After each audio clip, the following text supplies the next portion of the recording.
Today we'll talk about how can you fix this problem on your Globoplay app. So all you have to do, so you just click here on settings, click on it here. When you just click here on settings, it's going to take you to this list here. It's going to show for you like this.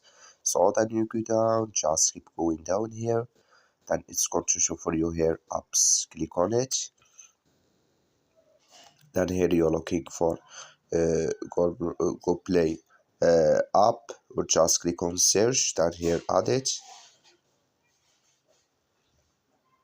So Globoplay, it's going to show for you like this. You click on it here, then it's going to take you to this list. Click on first stop, then you click on OK, then you go down, just click here on storage, come to storage list here, just click on clear cache. That's all you have to do. So you just restart your phone and start it again, then it's going to work with you.